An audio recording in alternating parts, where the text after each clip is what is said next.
William Billy Parks first started the Parrot Lode in 1866 with Dennis Leary, Joseph Ramsdell, and Thomas E. Porter. All of the men except for Parks gave up on the lode in 1876, believing there were not enough riches to pay off. Parks had a good hunch that his claim held a large vein of copper. His former partners also thought this, but they did not want to waste their money. They thought that if Parks found anything of value, they would also start mining their claims.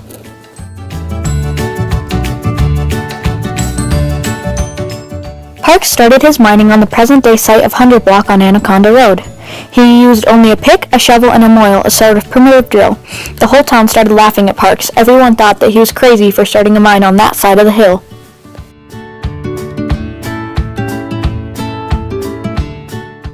Parks made a shack on the site. He slept and ate here. When he would run out of food or dynamite, he would have to work at one of the placer mines in order to buy more.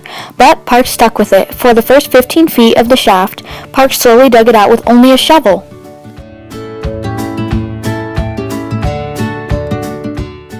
When the shaft deepened, Parks made a crudely constructed windlass. Since Parks was working all alone, this meant that he would have to climb down into the shaft, fill his bucket, climb to the surface, and then hoist his bucket up. This is a very tiring and time-consuming procedure, but Parks maintained his routine for 12 hours a day. Parks then obtained a set of hand drills. He kept the drills sharp. Every day he would put in the rounds of powder and blast away the rock. But Butte still laughed at his efforts. They named his mine Parks' Glory Hole, and the camp jokesters found humor in showing this to the newcomers. His former associates frequently visited Parks, although they never offered help to the exhausted, lonesome miner. His visitors also seemed to be very interested in the samples that Parks faithfully scraped up each day.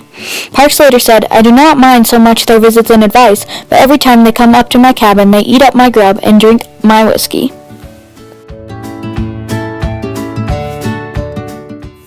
Parks' shaft got deeper and deeper. 100 feet was reached, then 110, then 120.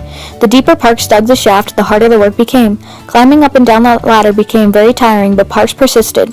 Samples of the shaft were showing more and more copper the deeper he went. This started raising Parks' spirit, and it urged him to continue on.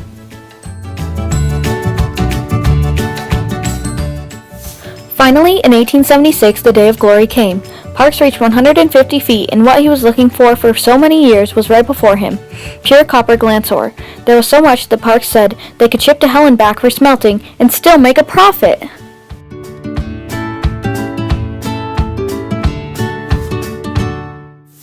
Parks stopped digging. The townspeople stopped their laughter. Many of them bought Parks a drink. Parks' Glory Hole became the Parrot #1.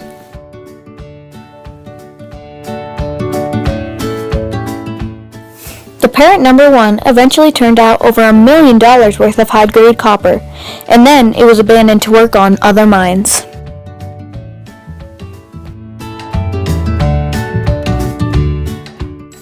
After, Marcus Daly proved the butte was virtually a hill of copper, just like Parks thought. The miners let Parks do all the heavy lifting, and then they went on and cashed in at the end. Parks then sold his mine for $10,000, a fraction of what it was worth.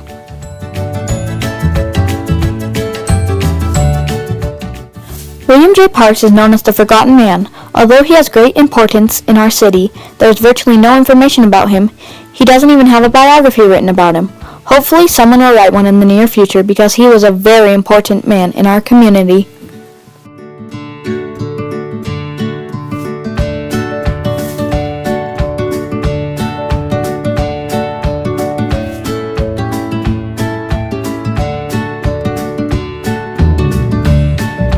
William J. Parks is buried in an unmarked grave in Twin Bridges, Montana, and this is the original site of the Parrot Mine.